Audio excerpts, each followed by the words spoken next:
Bom dia, boa tarde, boa noite, dependendo do horário que vocês estiverem assistindo. Mais uma vez, Pedala Junto está aqui no Teia Heliópolis para mostrar esse estúdio maravilhoso que é o SampaCast. E mais uma vez, lembrando, é um estúdio de uso gratuito. Todos os cidadãos de São Paulo podem e devem vir aqui empreender, seja para conversar e criar conteúdo dos seus negócios, ou para debater o uso da cidade, que é uma das coisas que eu vim fazer aqui. Então, mais uma vez, viemos ocupar esse espaço. Além do estúdio aqui no Teia, você tem os escritórios, você tem computadores para poder utilizar com acesso à internet, copa, ar-condicionado. Você quer montar um negócio na Elipa? Não tem internet em casa, não tem computador em casa? Isso não vai te impedir. Vem para cá e também você vai ficar sabendo que tem muito edital que você pode se candidatar, que está desburocratizado. Ou seja, se você quer tirar sua ideia do papel, vai ter aporte financeiro. Mais uma vez, da última vez que a gente esteve aqui, a gente estava já no dia final das inscrições do Vitec, mas elas foram prorrogadas. Então, até dia 1º de março, tá logo aí na esquina, hein? Você pode candidatar o seu projeto de tecnologia na quebrada no Vitec. Então, depois vocês acessem o site do Vitec para dar uma olhadinha nos detalhes desse edital. E agora vamos fazer o nosso papo de bicicleta. A gente está aqui mais uma vez reunidos para falar sobre delivery. E hoje a gente vai começar essa conversa falando sobre bicicletas elétricas. Eu tô há 12 anos fazendo entrega de bike e naquela época a gente não imaginava que seria acessível ter bicicleta elétrica. E agora a gente vive uma realidade em que a gente tem, no mínimo, três negócios que ofertam aluguel de bicicleta elétrica para entregadores. Só para contextualizar aqui, mais ou menos em 2016, eu usei uma bicicleta da eMoving no delivery. Eu era CLT em um Gendai, nasci na Madureira e a própria loja fazia a locação da bike. Eu, entregador, não conseguia alugar a bike, porque eles falavam que eu ia fazer mau uso dela, que a bike não era própria para isso. Isso era um grande equívoco do mercado naquela época, mas é uma alegria saber que eles pensaram direito no assunto e a gente precisa descarbonizar todos os negócios que existem hoje em dia. Uma das maiores pegadas de carbono que a cidade de São Paulo tem é na mobilidade. Então, na logística, é muito interessante você trocar as motos pelas bikes. Mas a gente sabe que existem relevos que são acidentados aqui em São Paulo, existem rotas que realmente são mais difíceis de você realizar de bicicleta 10, 20 vezes no dia e conseguir voltar para casa e ter energia ainda para viver a família, para poder ter uma qualidade de vida boa. Então, a chegada das bikes elétricas eu vejo como um bom caminho para a gente poder continuar trabalhando nesse mercado em plena disputa com as motos. Porque a gente agora tem um desempenho melhor, a gente aguenta mais tempo em cima da bike com a bike elétrica. E quando a gente olha as cidades inteligentes, elas trazem essa demanda de acalmamento de trânsito. Então a gente precisa de uma cidade que seja mais digna de se viver como pedestre. Então cruzar uma avenida com moto furando o semáforo a 60, 70, 80 quilômetros por hora é um absurdo. Então, as bicicletas elétricas, quando dominam o mercado de logística, elas ajudam a acalmar o trânsito da cidade. Então, eu sou totalmente a favor das bikes elétricas. E aí eu queria começar perguntando para o Romário, meu colega de entregas, como que tem sido essa sua experiência com as bikes elétricas fazendo delivery? Olá a todos, estamos aqui novamente na Quebrada de Lipa, tratando de bike.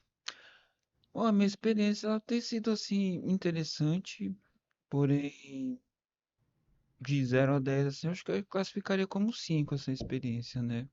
Não passou da nota de corte. Eu geralmente falo que nota de corte é 6, 7. Tá dando 5?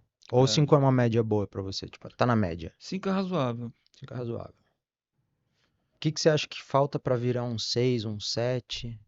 Acho que as empresas de aluguel de bike tem muita coisa para melhorar ainda, né? Questão de manutenção, valores a gente vê que muda muito, a gente não, às vezes não sabe o porquê do valor. Será que é o custo das peças, componentes? A gente sabe que não é fácil cuidar de uma bike elétrica, né? E também você fazer sua própria manutenção, a gente sabe que assim, é proibido você mexer nela. Então, as bases muitas vezes também são longe, né? Mas você entende um pouquinho o motivo deles proibirem a gente de fazer manutenção na bike?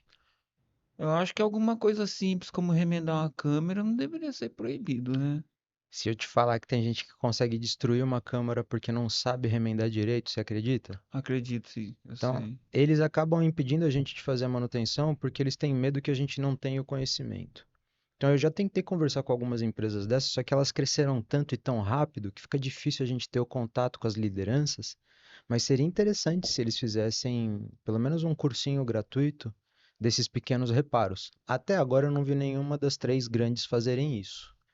Então eu queria aproveitar e passar a palavra para o Danilo e perguntar como que foi a sua experiência com as bikes da Tembice e como que está sendo a sua experiência com as bikes da Blive. Olá a todos. Bom, na Tembice eu já saí tem um tempo, quando a gente alocava lá na Augusta, né? Era interessante a ideia no começo, quando começou lá em Pinheiros, só que aí foi chegando muita gente, né? Foi ficando muito. Cresceu muito rápido o negócio de bike elétrica. Então o espaço ficou muito pequeno para alocação, porque a gente ficava dentro da base. Então eu acabei optando pela Blive para não ter que ficar, né? Me desgastando de chegar até a Augusta, né? Tirar a bike lá. E com a Blive eu conseguia pegar a bike para casa, né? Mesmo pagando um pouquinho mais caro e ter essa liberdade. Na Augusta era um estacionamento, né? Sem Era, cobertura, sem nada. era uma loucura. Foi um tempo bem difícil, mas era legal trabalhar na Augusta ali na Paulista. Só que, né, foi ficando enchendo, então o espaço ficou pequeno pra gente. E tinha muita espera para poder retirar a bike. Foi ficando cada vez pior. E aí é tempo de entrega que você está perdendo, né? Você Porque a gente perde. ganha por entrega, a gente não ganha por hora, né? Em ambos os casos a gente sairia perdendo. Exatamente, eu fiquei mais de uma hora na fila. E eu cheguei cedo pra poder tirar à noite. Mesmo assim, a gente perde esse tempo. Perdia. E isso foi claramente por causa da expansão e popularização rápida desse modal. Exatamente, foi muito, muito rápido. E De depois, um ano, 2 anos, né? quando você foi para Blive, como que foi a diferença de você sair de um pátio de bikes, que basicamente, porque a gente teve aquela base na Fradique Coutinho, Sim, eu que peguei. era linda, tinha tomada, ar-condicionado, geladeira, mas de repente os caras sumiram com aquilo. E aquilo tinha um impacto tanto para o cliente final, para o restaurante, para a própria cidade. Olha o que o iFood está fazendo, está respeitando os ciclistas. Mas não durou muito tempo. Não, E na foi. sequência virou esse modelo de fila, não tinha nem lugar para sentar. Às vezes você tinha que sentar no chão para esperar, e se você chegasse de bike para retirar uma bike, você não tinha onde estacionar sua bike. Passei essa dificuldade também. Então, você acha que eles têm a capacidade de ouvir esse tipo de feedback? Falta interesse de quem recebe ali no front? Porque ali é toda uma roupagem iFood, mas todos os funcionários são Tembice. Como será que é essa comunicação entre Tembice e iFood quando o cliente, porque a gente é cliente, está pagando pelo produto, pelo serviço, mas eles tratavam a gente como funcionário, não é isso? Exatamente. Então, como será que a gente conseguiria construir uma relação com essas duas empresas gigantes se as pessoas de alto escalão não vão lá vistoriar? Porque se chegou naquelas situações de ter segurança fazendo o trabalho de liberar a bike, porque eu acabei vendo isso acontecer. Sabe, só cria conflito entre entregador e a plataforma que está provendo o serviço. Então, eu fico muito frustrado e é por isso que eu acabei caindo fora da Tembice. E aí hoje eu consigo performar bem com a minha bike e eu acho que a bicicleta elétrica não traz mais para mim uma vantagem, que eu acho que é uma coisa muito interessante a gente deixar claro para quem está assistindo a gente aqui. Essas dores são dores de entregadores. Nem sempre as pessoas que tocam essas empresas de delivery e de aluguel de bicicleta entendem as nossas dores porque eles não vivenciam as entregas. E quando vivenciam, é tipo 1, 2 horas de entrega. Isso não traz a realidade da estafa que isso traz para nossa mente, para o nosso corpo. Quando a gente tenta construir uma relação com eles, a gente também tem um problema trabalhista. E eu acho que esse é um dos motivos pelos quais eles também não querem conversar muito com a gente. Né? A gente está prestando um serviço para uma plataforma de delivery em que a gente não é funcionário. A gente aluga uma bicicleta de uma empresa terceira, sendo que muito antes dos aplicativos chegarem, a gente lutou e conquistou o direito de receber uma remuneração pelo uso da nossa bike. E olha como virou o jogo. Hoje a gente tem que pagar para usar o equipamento de trabalho, que nem nosso é. Então, não é uma crítica às empresas de locação de bicicleta elétrica. Também não é uma crítica especificamente às plataformas de entregas. Mas eu, por exemplo, hoje poderia pegar uma bicicleta elétrica própria, comprar ela, ao invés de querer alugar, porque os problemas de alugar é que você não sabe se a próxima que você vai pegar vai estar boa. Você não sabe se ela não está boa porque teve um outro usuário que não foi um bom usuário e fez mau uso dela de propósito ou por incompetência mesmo, ou se foi uma questão da oficina não conseguir dar conta de toda a demanda de manutenção das bikes. Porque as pessoas acham que a bicicleta elétrica, ela resolve tudo. E aí você tem uma frota de bikes elétricas de aro 29, olha o custo disso. O quadro é mais caro, o aro da roda é mais caro, o raio é mais caro, a câmera é mais caro, o pneu é mais caro, é tudo mais caro. Então, se eles tivessem vivenciado as entregas, eles teriam escolhido uma bike de quadro de aço, 26. E aí bota o kit elétrico lá, porque uma bike elétrica e uma bike convencional, ela não tem diferença nenhuma. É o motor de roda e o controlador. Eu, pessoalmente, eu não sou a favor do mid-drive, né? Tem um modelo de bike da Tembice que é mid-drive. Para quem está assistindo, a gente e não sabe, vai estudar. Não, tô brincando. Bicicleta mid-drive, o motor ele vai fazer a tração no movimento central, que é onde fica o pedal, é onde a gente faz a força com os pés.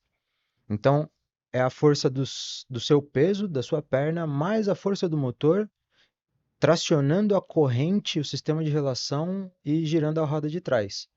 Esse tipo de sistema ele é ótimo para você fazer trilha, porque você vai subir morros bem íngremes. Mas para a gente que está no dia a dia fazendo entrega, isso vai gastar a relação mais cedo. Então, eu sou muito fã de bicicleta com motor de roda. A tua bike que você veio hoje, ela tem um motor de cubo, né, no cubo Sim. traseiro. Eu prefiro que seja no cubo dianteiro, porque você distribui um pouco melhor o peso e o eixo de trás não fica com esse peso a mais nele, né? Você deixa ali na frente um peso a mais no cubo e se tiver uma suspensão, você também alivia ali o trabalho do garfo. Tem muita gente que poderia agregar essas empresas. Você acha que existe alguma coisa futuramente, um espaço para pessoas que são clientes poderem dar suas opiniões e também ajudar essas empresas a ter um serviço mais robusto, feito por quem usa? Cara, sinceramente, eu gostaria de acreditar que sim. Seria um maravilhoso. Mas no momento, como tá acontecendo, eu acho que eles não vão ouvir a gente ainda. A gente tem que continuar gritando para eles continuar ouvindo a gente, né? Seria legal um espaço que a gente consegue contato direto com alguém grande para resolver esses problemas do nosso dia a dia. E é difícil construir essa relação de confiança, né? Eu tenho certeza que eles querem também isso. Mas talvez ainda não esteja na hora, mas a gente continua trabalhando não só a gritaria, porque precisa gritar num mundo movimentado e volátil como o nosso, a gente com as redes precisa fazer uma melancia na cabeça para chamar a atenção, então a gente precisa continuar no grito, mas a gente também precisa dialogar com calma quando houver oportunidade, né? Exatamente. Então eu queria também aproveitar aqui esse momento e dizer para todo mundo que acompanha a gente que se a gente construir uma relação entre essas empresas e entre os trabalhadores que são clientes dessas empresas, a gente pode construir coisas muito mais escaláveis. Não que não esteja escalando bem, mas para a gente poder ter pessoas que fazem a própria manutenção, que tenham mais autonomia, a gente precisa fugir um pouquinho desse modelo de bicicleta compartilhada. Não tenho absolutamente nada contra, acho que é muito importante. Para quem está chegando agora, para quem está começando na profissão agora, você tem um problema de furou o pneu. Eu lembro quando eu comecei a andar de bicicleta, e eu comecei velho, tá? Eu tô com 37 anos de idade, mas eu comecei a pedalar com 25. Em 2 anos de usar a bicicleta para ir e voltar do trabalho, eu descobri que existia essa profissão e nunca mais larguei. Hoje eu ganho dinheiro para estar pedalando. Fora a questão do mercado de crédito de carbono, né? Então eu apresentei hoje pro Danilo o Ecomilhas e eu tenho certeza que ele vai começar a usar já. Eu achei interessante. Já tá aqui no celular. Isso é ótimo. E aí a gente, para construir uma autonomia maior, na minha opinião, no atual momento, se eu pego uma bicicleta elétrica particular, especificamente falando do iFood, com todo o carinho iFood, não é uma crítica só para falar mal, não, é que é uma crítica construtiva, tá? Mas se você tem uma bike própria, você não consegue ativar o modal bicicleta elétrica. E a gente sabe também que tem a relação entre entregadores nuvem e entregadores OL, em Uma que bela pauta, eu queria falar sobre isso também. e consegue ativar o tal do modal Bike Express. Mas não existe nenhum manual do iFood contando a existência de todos esses modais ou o que é necessário para você atingir esses modais. Você quer falar um pouquinho sobre isso? É, porque é interessante o que você falou, que ninguém sabe o que tá acontecendo, como que funciona. Alguém tem que abordar uma pessoa na rua e explicar, pô, é assim que funciona. Se você alocar a bike do iFood, você vai mudar o seu modal e vai rodar um pouco menos, vai ganhar um pouco mais. Eles não explicam isso. Isso é interessante o que você falou. Acaba sendo, você só descobre essas coisas no boca a boca. Exatamente. Então, uma pessoa que tem dificuldade de se socializar, ela não vai conseguir encontrar os grupos que têm essa informação. Eu mesmo, eu entrei em um grupo de Bike Express, era todo mundo OL, mas tinha dois nuvens lá que falaram: ah, não, mas eu consegui o Bike Express sendo nuvem. E eu falei: como você conseguiu? Aí ele mandou um áudio explicando detalhe por detalhe. E eu gravei a tela e compartilhei. Porque eu acho que é muito importante todo mundo saber que pode ativar. E por que que, para quem está assistindo a gente, por que que é uma dor? Por que que é uma dor? Você do iFood que está ouvindo isso, você da Tembice que está ouvindo isso. Por que que é uma dor pra gente isso? O iFood ele não sabe, espero que saiba e não esteja fazendo nada, mas o iFood em princípio não sabe quem está de moto e quem está de bike. A gente já propôs que uma solução disso seria o reconhecimento de veículo. Assim como a gente faz o reconhecimento facial, hoje em dia a gente começa as entregas, tem que fazer um reconhecimento facial para começar, e no que termina a primeira entrega já vem um segundo reconhecimento facial. Para evitar que as pessoas estavam fazendo antigamente, era alugava a conta para terceiro. Então fazia o reconhecimento facial em casa, antes de começar o turno, com o dono da conta, saía fazendo entrega, mas já não era mais aquela pessoa.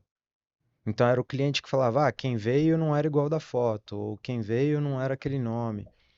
E aí o iFood começou a fazer essa segunda etapa de validação do facial. Deixando de fora todos os assuntos pertinentes à assertividade do reconhecimento facial, que uma pessoa de rosto de tom mais escuro pode ter um falso negativo, um falso positivo, que é banir a conta por não passar pelo reconhecimento facial, deixando isso de lado, eles podiam fazer a mesma coisa com a bike, com o veículo. Vai começar as entregas, tira uma foto da bike. Finalizou a primeira entrega, tira uma foto da bike. Isso já ia resolver a maior dor, na minha opinião, que é motoqueiro com cadastro de bike. Um QR Code no quadro, né? Seria bom. Que já tem, já poderiam utilizá-lo. Similar ao que aconteceu na época dos Ubers de motorista, em que o Estado exigia que tivesse uma comunicação ali no para-brisa de que era Uber ou de que era 99. Essas empresas tiveram que fornecer o adesivo para o motorista. Eu acho que é uma sugestão válida, Muito válida, né? muito Até interessante. então, porque essa relação, além dela ser imposta, eu acho que eles vão se sentir ameaçados a partir do momento que as pessoas começaram a quebrar esse conteúdo, o que já está muito na internet hoje, né? Já tem grupos de trabalho, já tem canais que já desenvolveram peças, suportes, né, para bike elétrica. Então vale muito a pena você pesquisar na internet, no YouTube, que tem muito conteúdo estourado aí, viu, gente? Verdade. Então não se prenda somente ao aluguel, não. Hoje em dia a gente tem bastante projeto rodando por aí. Mas é uma conversa muito importante que a gente tem que ter com as plataformas, porque que era o que eu estava encaminhando. Se você pegar uma bike elétrica hoje e sair fazendo entrega no iFood, você não consegue ativar o modal bicicleta elétrica. Assim, isso é. A única maneira de ativar, a princípio, a única maneira de ativar o modal bike elétrica é aderindo ao plano iFood Pedal e alugando a bike elétrica. Então, o sistema da Tembice conversa com o sistema do iFood e ativa o modal. Só que o que que a gente vê nas ruas muitas vezes? Você vê uma bicicleta da Tembice fora da estação da Tembice, trancada em um poste. Por que que o cara faz isso? Existem duas situações. O cara já tem a bike própria dele e ele não gosta da laranjinha mecânica.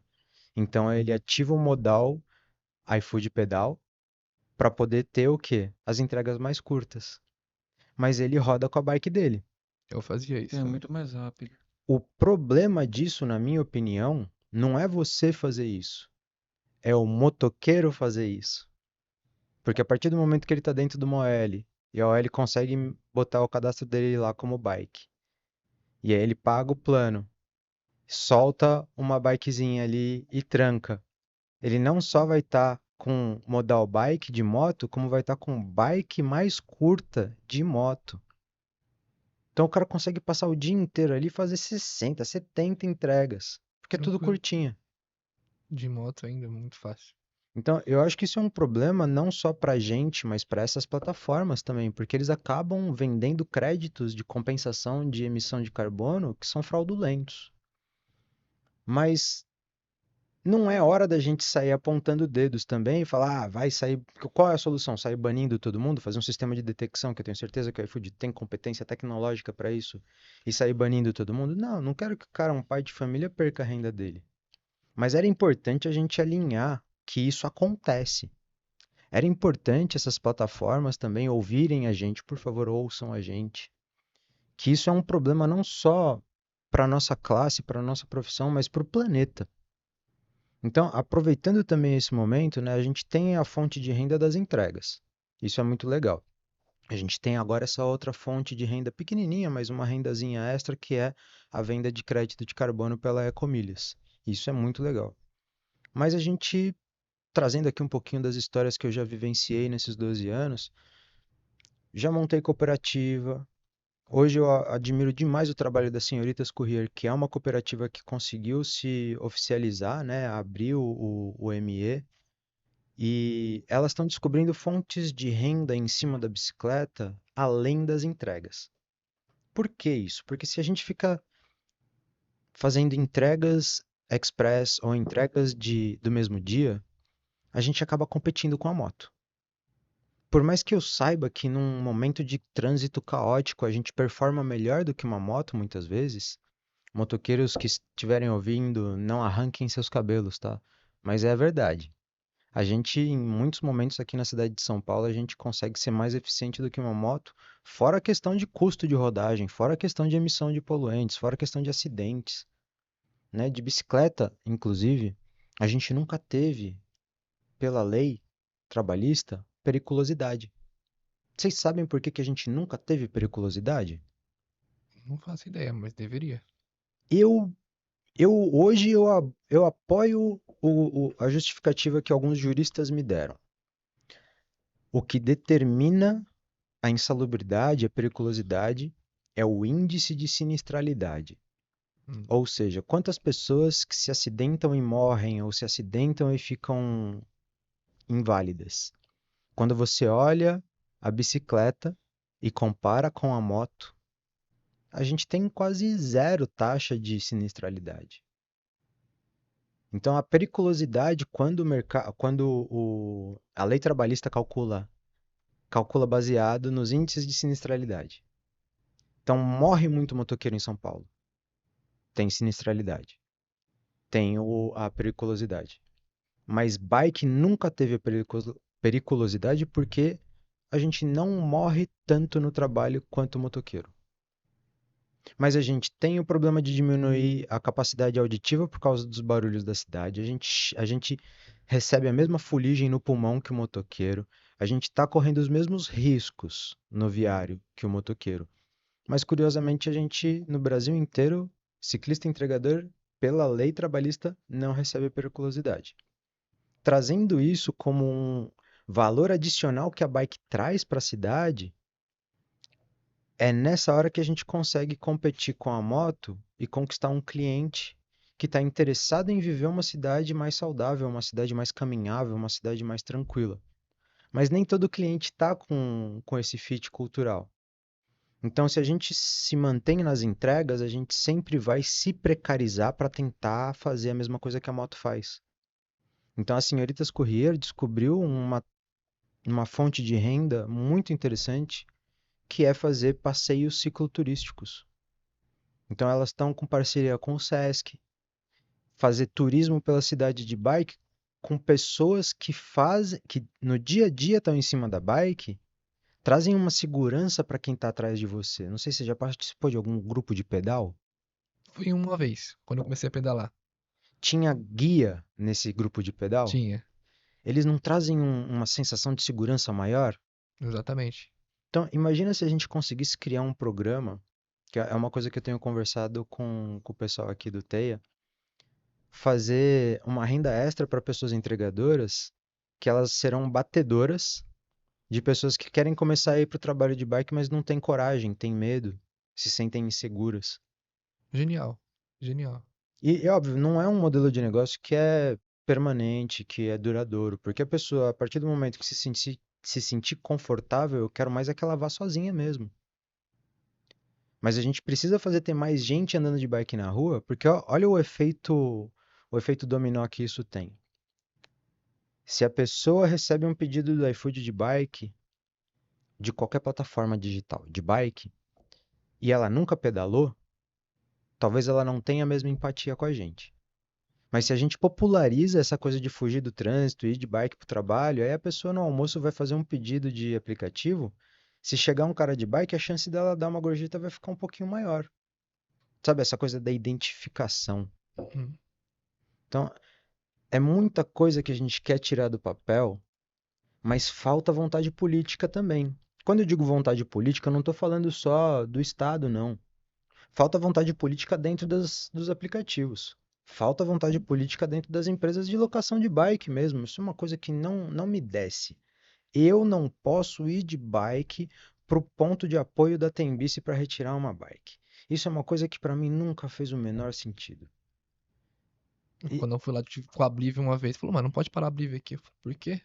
Eu vim tirar pra fazer um pouco do café da tarde, que a minha descarregou, não posso deixar minha bike aqui. Eu falei, não, não pode. Nunca desceu pra mim também. e você é cliente. Tava Não, pagando. não te permitiram ter um ambiente confortável. E é assim, tem um livro muito bom que eu adoro ler ele, que é Cliente Feliz dá Lucro. O Reclame Aqui, que aí entra uma ponderação minha. O Reclame Aqui, ele é uma empresa que a princípio é para sanar as dores dos clientes. Mas hoje o Reclame Aqui serve muito mais para as empresas terem uma imagem melhor, para falar que respondeu, para falar que resolveu o problema. Então, eu fui em um evento da Tembice e eu falei, poxa, para mim é muito triste, eu não me sinto valorizado eu ser proibido de chegar de bike ali para pegar a bike da Tembice. E aí eu ouvi de pessoas da Tembice, ah, mas por que que você iria querer ir de bike para lá? Claramente é uma pessoa que nunca vivenciou o ir até ali para pegar a bike para trabalhar e não ter bike. Então, se você vai até o ponto da Tembice para pegar uma bike para trabalhar e não tem bike, e você foi de ônibus, você gastou o dinheiro da condução e você não vai poder fazer entrega. Tudo bem, você utilizou o transporte público, mas a gente tá querendo o quê? Bike. A bike não é um transporte? O que há de Exato. errado você se locomover com ela, não? E sem querer cortar o caminho que tá Não? aí no papo, lembrando, gente, a questão de você estar utilizando a bike para pegar um pedido seu, ou um transporte, não só a gente deve cobrar melhorias de serviços de bike, mas também a ciclofaixa, as ciclovias também é responsabilidade também das autoridades, né? Então é importante você também participar de grupos de ativistas, né? O ativista não é um cara louco, um retardado ou um usuário de alguma coisa legal, mas ele é um cara que ele trabalha o dia, né? Ele tem as atividades dele profissionais, mas ele sempre arranja um tempo. Não, ele tem um filho, ele tem uma filha, ele tem família, ele tem vida também. Mas ele participa das audiências do bairro dele. Então, hoje tem crescido muito, muita gente entrando nos grupos, só que ainda é muito pouco, gente. A gente precisa de mais pessoas. Você é ciclista, você gosta de bike, meu, procure esses grupos. A gente tem um Bike Zona Sul, tem um Bike ZN, tem um Bike Zona Oeste, tem o Ciclocentro. A gente tem bastante grupo, é importante que você também participe, gente. A gente precisa de volume, precisa de pessoas que participem dessas causas também. Eu concordo plenamente com você que, assim, quando eu comecei a trabalhar com entregas, em 2012, a gente era muito politizado. Todos os entregadores da Carbono Zero estavam o dia inteiro ali conversando sobre a cidade, sobre política. sobre os direitos de usar as ciclovias, porque, digo, de usar as ruas, porque na época não tinha ciclovia. Em 2012 não tinha ciclovia da Eliseu, em 2012 não tinha ciclovia da Paulista, não tinha ciclovia da Faria Lima. Vivenciar a cidade sem ciclovias era realmente um inferno. Inclusive, é por isso que eu uso câmera no boné. Eu uso câmera enquanto eu pedalo porque eu tinha certeza que eu ia morrer. Eu também penso assim hoje. E eu comecei a pedalar em 97. Eu lembro que, eu não vou me lembrar o ano correto, mas eu lembro que a única ciclovia que eu conheci, que eu vi, tanto que era a única que tinha, acho que era da Radial Leste, né? A única que tinha. E eu lembro que já houve vários acidentes e mortes ali na Radial na época. Né? O pessoal chama até hoje, né? Faixa de Gaza. Fala que, inclusive agora parece que tá tendo policiamento ali, né? Policiais de bike. O conceito de faixa de Gaza no cicloativismo sempre pipoca aqui ou ali, né? Hoje em dia tem um. Hoje em dia não mais tanto, mas ali na ciclovia do Rio Pinheiros, perto do Real Parque, da favela do Real Parque, o acesso ali a pé é muito fácil, né?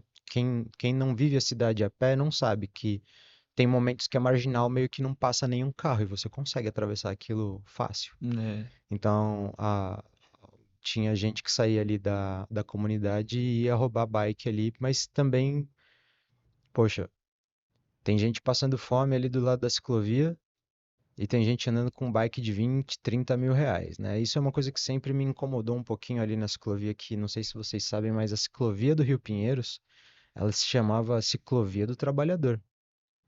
Hoje, você não vê mais trabalhador ali. Hoje, com a falta de acessos e a dor de cabeça que aquele monotrilho sendo construído causa na ciclovia do Rio Pinheiros, você só vê aqueles grupos de treino de pedal passando a 60 quilômetros por hora na tua orelha, te xingando, falando sai da esquerda ou esquerda livre. É, mas eu não tô aqui para criar nenhuma animosidade com o mundo ativista, mas a gente tem esses rachas. A gente tem essa dificuldade de politizar entregador. A gente tem dificuldade de trazer essas empresas para ajudar a gente a ter uma infraestrutura melhor, porque é muito fácil para essas empresas de entrega botar a gente para andar de bike na rua, vender um crédito de carbono das nossas entregas e não financiar o surgimento de nenhuma ciclovia. A gente teve uma época a ciclofaixa de lazer patrocinada pelo Uber. Por que que um iFood não patrocina a ciclofaixa de lazer, né? Já tivemos também, né, na época da Federação de Ciclismo com o Bradesco, né, bem no começo, né. E hoje mudou muito, hein. Eu já trabalhei já, nessa época aí você não tinha um guarda-sol, você não tinha nada, você tinha um lanche, uma hidratação, mas hoje o pessoal que tá trabalhando na ciclofaixa, graças a Deus, registrados, estão Exato. no luxo, viu. Melhorou bastante a condição de trabalho dos bandeirinhas e da galera Verdade. que ajuda ali na manutenção. Mas tem que entender também, lá quando começou a chegar as ciclovias na época do Haddad prefeito, tinha muito cicloativista que falava que nem precisava ter ciclovia. Se os motoristas respeitassem as leis de trânsito, porque pelas leis de trânsito você tem que dar 1,5 m de distância para ultrapassar o ciclista tem direito de usar a via, ou seja, a faixa, não é para ficar no cantinho, para ocupar o espaço de um veículo. É o que diz o CTB. Mas a gente sabe muito bem que as pessoas no trânsito não são, né, os melhores condutores do mundo, muito também pela ausência de fiscalização. Vocês já passaram por alguma ciclovia que tinha carro estacionado e vocês se sentiram impotentes de poder fazer, sei lá, chamar um CET para dar a multa? Eu vejo isso todos os dias e os responsáveis não dão a mínima. Criaram esses artigos e tudo, mas cadê a fiscalização? E por que que ficam bravos quando a gente reclama? Não é um direito nosso? Não foi aprovado? Por que criaram então? A gente corre atrás, a gente participa. Mas por quê? Cadê a multa? Cadê a fiscalização? Não entendo. Qual que é o intuito? Qual que é o intuito contra nós? Não entendo. A gente não está colaborando com o mar, com uma relação diferente no dia a dia, na ida do seu trabalho. Eu queria entender por causa disso. Ninguém responde. Esses dias eu me senti muito orgulhoso, muito feliz, porque eu fiz um vídeo de uma ciclofaixa na Santa Cecília, na rua Martins Fontes, publiquei nos grupos no qual eu participo e eu vou falar besteira aqui, mas pra mim é Twitter ainda. Desculpa falar. Eu ia falar que é X, que é X, mas pra mim é Twitter. Eu mandei no Twitter, marquei a CET e me senti. Eu achei muito da hora, porque um órgão te responder e tirar uma foto, ó, manutenção foi concluída. É show de bola, porque era um buraco perigoso demais, meu. E com areia ainda, né? Eu não sei quem colocou, não sei, mas era muito perigoso. Tava cheio de areia, aquilo, era um quadrado recortado, né? E eu queria dizer que vale a pena cobrar, viu, meu? Vale a pena. Pode demorar tudo, mas é da hora, é muito bom. No meu caso, eu já denunciei 2 vezes. Na rua de casa, você sabe lá, tem uma ciclofaixa. Ninguém nunca usou ela. Tá lá feita e só tem carro. Já denunciei, mas não sei por que não tiraram aqueles carros, porque não toma multa, porque não aparece ninguém. Só fizeram e tá lá. Nunca usei. E na rua da minha casa, só poder atravessar. Tanto que na hora que eu volto, às vezes vou pela rua de casa, né? Ele é contramão. Então, se eu tivesse podendo usar a ciclofaixa, pra mim seria muito mais seguro. Só que infelizmente eu não posso. Eu fico correndo o risco com os carros que vêm na mão contrária. Isso é um. E é legal porque assim, essa conversa é uma conversa que toca no nosso dia a dia de andar de bicicleta, mas quando você para pesquisar um pouquinho arquitetos e urbanistas e climatologistas falando sobre a área da cidade que é reservada para estacionar carro de graça. Porque a gente tem esse conceito cultural de que a rua é dos carros. E aí a gente vê adultos reclamando: meu filho não sai do celular. Claro, não tem mais rua para brincar. Então, essa coisa do espaço urbano, né, tirar o espaço do carro, é muito difícil da gente conversar sobre esse tema sem causar estranhamento nas pessoas, principalmente nos gestores políticos, porque a gente vive. Vamos lembrar os nossos 3 prefeitos aqui de São Paulo. O Dória foi eleito com o slogan Acelera São Paulo. Já começa com um problema que ele ignorou o conhecimento da engenharia de tráfego, que se você diminuir o limite de velocidade da marginal, das marginais, as pessoas vão ter maior fluidez. Mas quando você aumenta o limite de velocidade, as pessoas demoram mais para chegar até lá.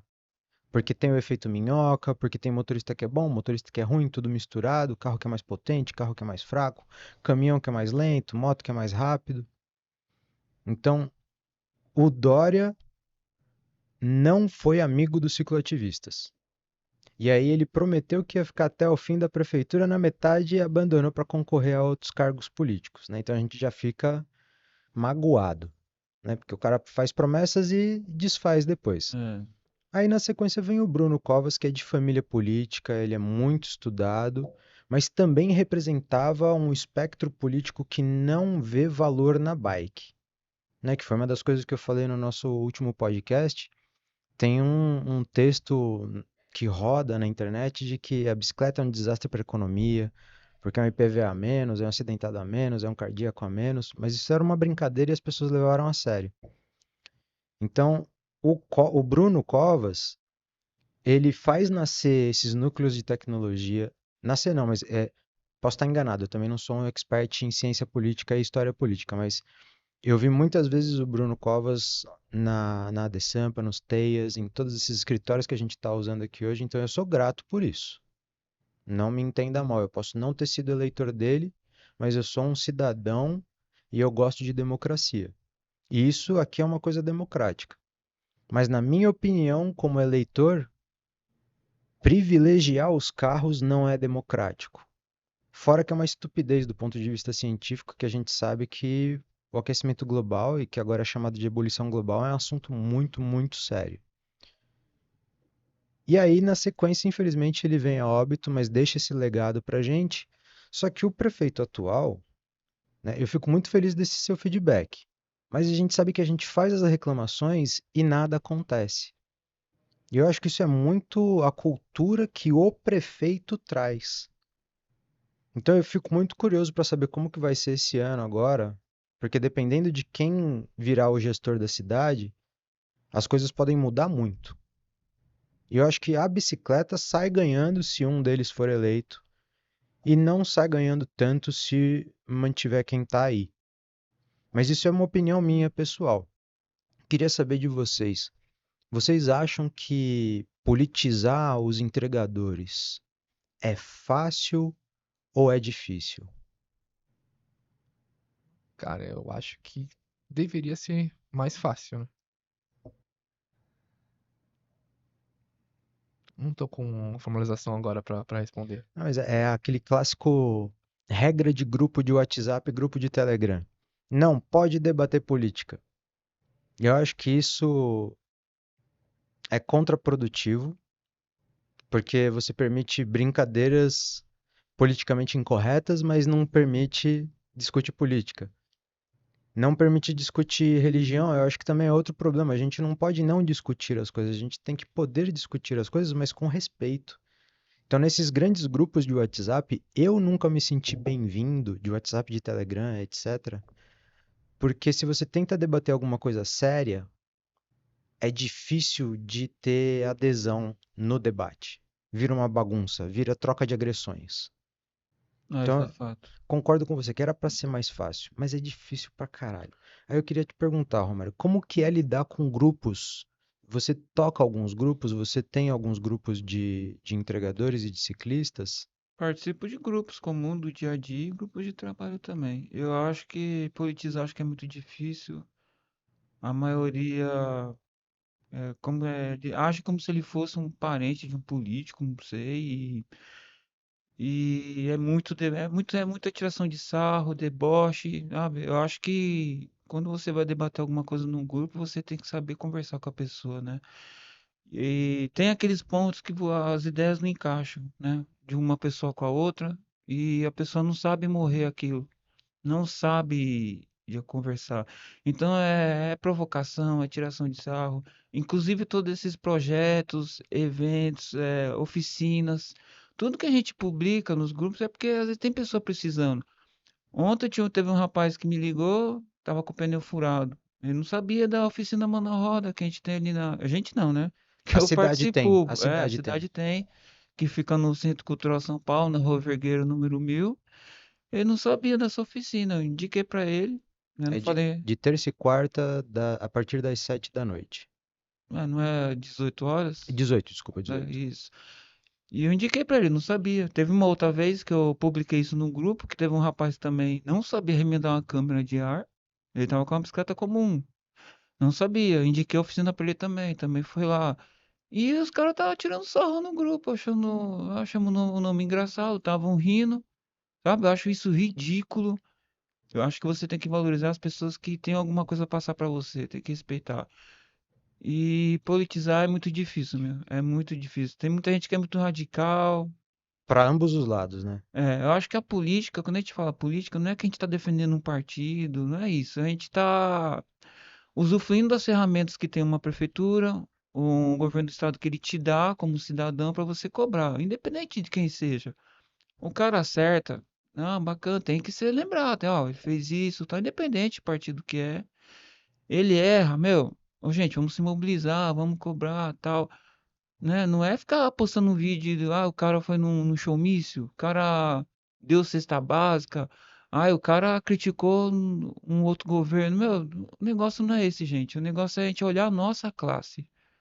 Você cobrar dentro das ferramentas que o Estado te dá, né? É usufruir daquilo, né? E saber também cobrar corretamente, né? Não é você ficar com sarro, com piada, isso não ajuda em nada, né? Isso aí só complica. Então, o grupo é difícil ficar disso daí, meu. Mas ainda tem grupos bons, viu? Tem. É, a gente consegue. Eu acho que a dificuldade é engajar, né? Porque se você tenta montar um. Fazer um churrasco é mais fácil do que fazer uma reunião para Ah, sim. debater esses assuntos. Então, eu acho que a minha frustração hoje é essa, né? Mas porque eu sou apaixonado pela profissão.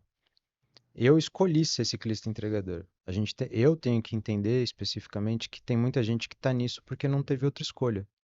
Então eles não são apaixonados pela causa como eu sou, então eles só querem pagar os boletos e assim que der melhorar de vida. Quando eu digo melhorar de vida entre aspas, porque não consegue ver valorização dessa profissão. Você está há 4 anos, né? 4 anos. eu guardo com muito carinho na minha memória a época em que eu era funcionário da Carbono Zero e a Carbono Zero tinha um contrato com o Google.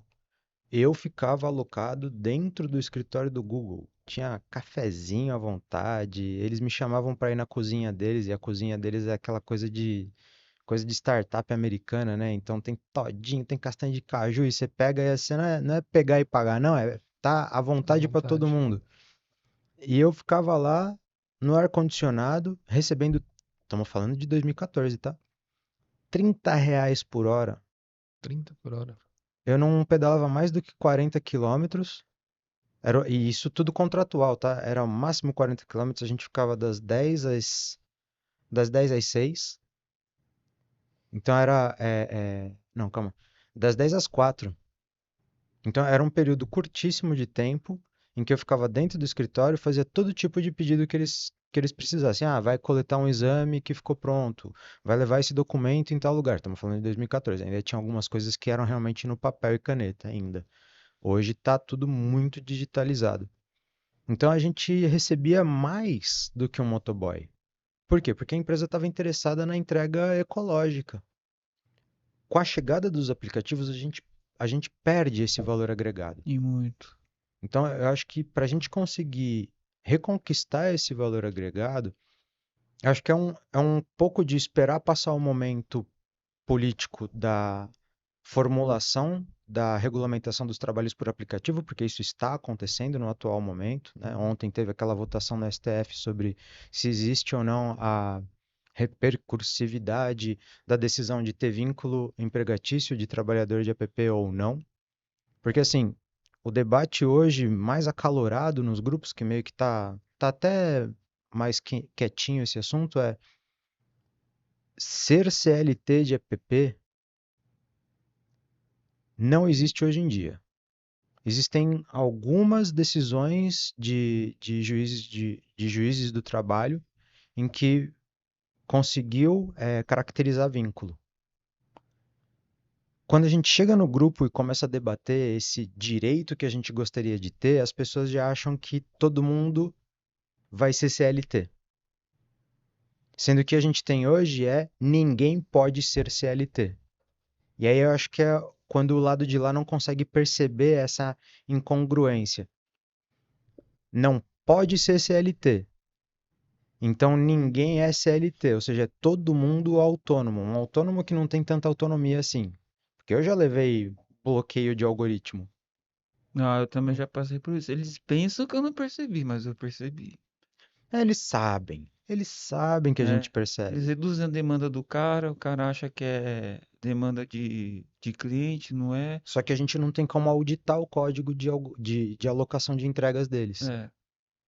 Então, eu acho que uma empresa privada até tem o direito de ficar com seus segredos, mas é onde eu trago a minha insatisfação. Eles não estão me atendendo bem, mas eles atendem muito bem ciclistas que estão começando agora. Que- Ah, isso aí é fácil, né? Porque hoje em dia, eu acho que quando os aplicativos vieram, eles vieram para fazer aquele marketing bonito, né? Para os novos entregadores, porque esses grupos de trabalho de bike antigo mesmo, que é o pessoal mais um pouco mais, como eu poderia dizer, Exigente. exigente, mas porém assim, um pouco bem menos capitalista, né? Uhum. Tem uma vida diferente, né? De um cara que mora numa Menos quebrada. consumista. É, eles são um pouco mais isolados, né? São um pouco mais rigorosos para você poder entrar, não é fácil. E isso é uma coisa que não circula na internet, a não ser hoje, né? Hoje a gente tá, os grupos já estão mais conhecidos, como o Cenourista tá aí, tá estourado, né? A gente tem também o pessoal da Giro. Hoje eles estão mais na mídia, mas os grupos já foram mais fechados, né? Mais restritos, né? Não colocam qualquer pessoa. Mas eu acho que é muito importante também lembrar qual é a mídia que deu visão para Senhoritas Courrier e para Giro, porque a gente tem essa dificuldade de atingir mídias de espectros políticos diferentes. Porque é fácil você sair numa mídia de esquerda falando de cooperativismo.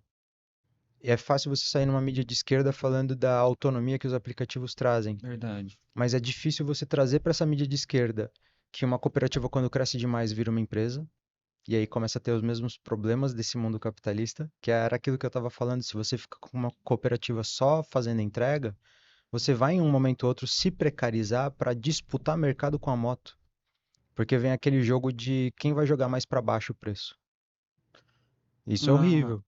e eu tô lembrando bem, hein? Não só os aplicativos, mas também tem essas grandes corporações de e-commerce também.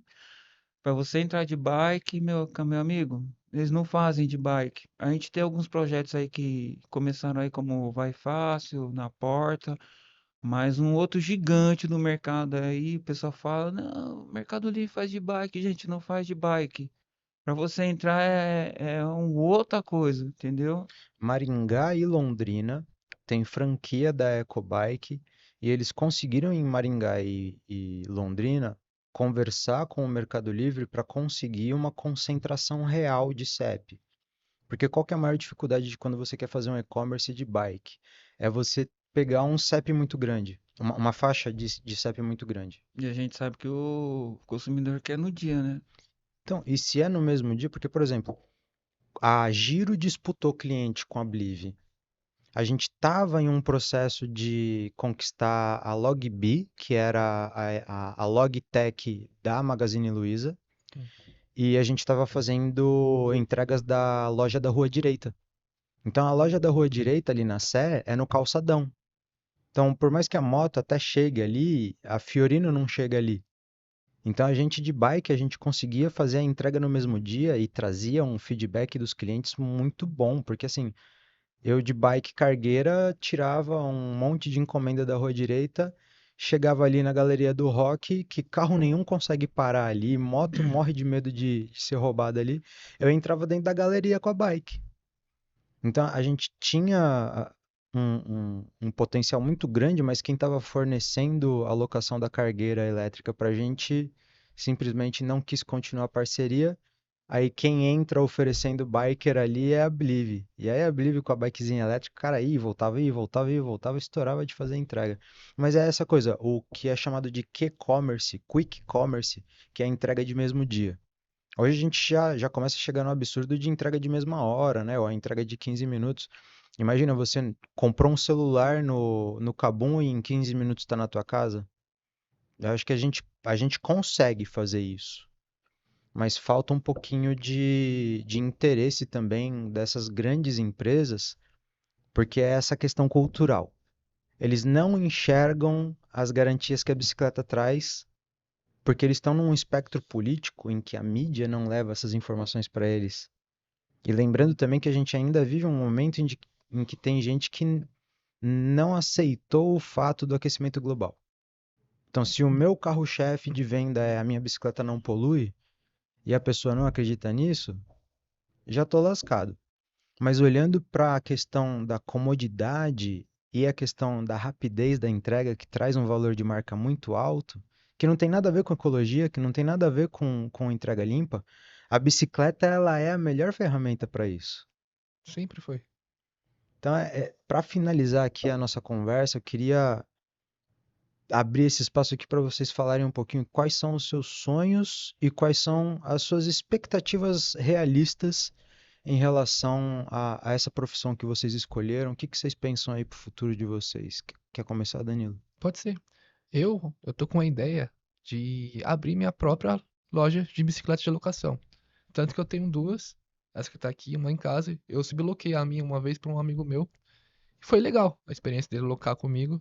Só que eu uso as duas no dia a dia. Então, a minha ideia é pegar uma terceira, sublocar para alguém, para ir fazer as entregas com a bike elétrica, pra, né, aqui na quebrada, para ficar mais fácil para a pessoa também.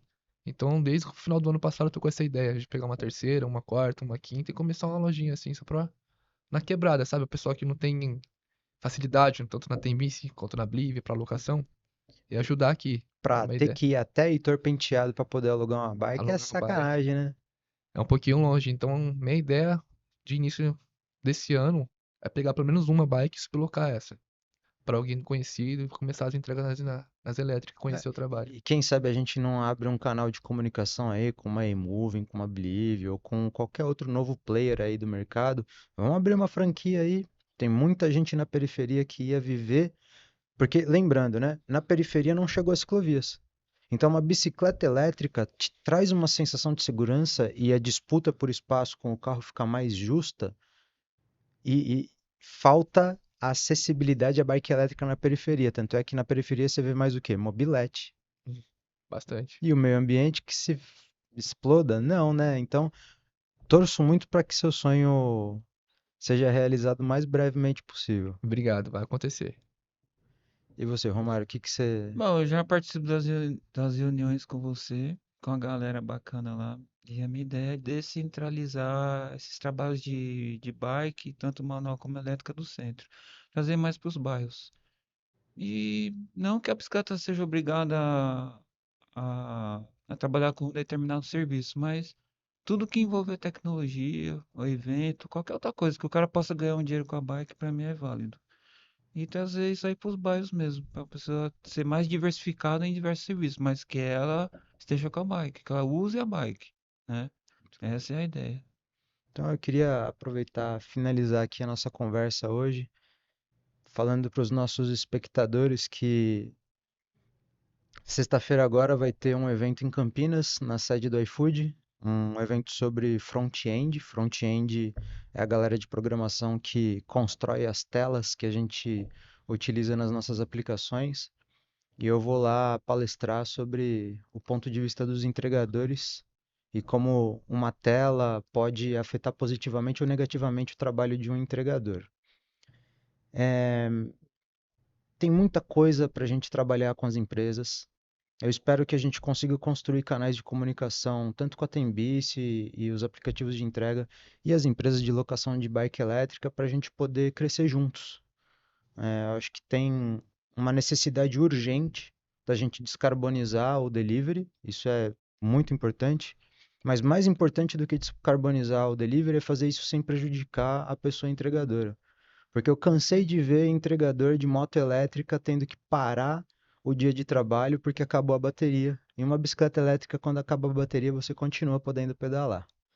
Então é assim que eu encerro a nossa conversa aqui Ah, do não, Pedala não Junto. esquece do nosso evento de segunda-feira também, chamar o entregador para ir, colar com a gente, Rua do Sumidouro 580, lá no Parque Tecnológico do Bruno Covas, onde o foco é desenvolver trabalho com bike. Se você é desenvolvedor, se você é entregador, se você é mecânico, se você tem alguma ideia, uma sugestão, quer colar com a gente, toda segunda, 8 da manhã lá, só encostar.